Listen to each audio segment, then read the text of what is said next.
À peine son 14e mari avait-il rendu son dernier souffle que cette veuve noire s'était déjà refait les lèvres d'un rouge éclatant, faisant saliver l'inspecteur qui la regardait. Pour prouver qu'elle n'avait pas assassiné son époux, elle fourra dans les mains de l'inspecteur la pelote de soie d'araignée que son mari serrait dans son poing avant de mourir.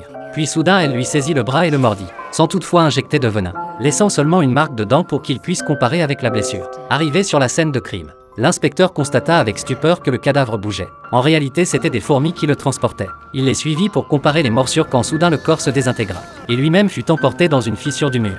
Dans cette fissure se trouvait le royaume des fourmis. L'inspecteur fut amené devant la reine qui lui apprit que des milliers de fourmis de leur colonie avaient mystérieusement disparu. Elles avaient fouillé tout l'avion sans trouver d'indices et soupçonnaient finalement un lien avec le meurtre du scientifique. La comparaison des marques de dents ayant innocenté la veuve noire.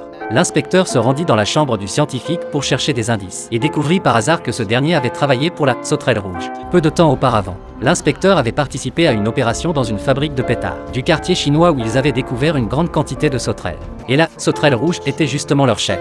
Il alluma une allumette comme arme pour aller confronter la sauterelle rouge. Mais à sa surprise, celle-ci ne résista pas et se laissa menotter volontairement. Seulement voilà, à peine les menottes étaient-elles en place que l'allumette lui brûla les doigts. Il la jeta précipitamment provoquant l'explosion de la fabrique de pétards. Ses collègues furent tués ou blessés. Non seulement il n'eut ni promotion ni augmentation mais le commissaire lui confisqua son insigne.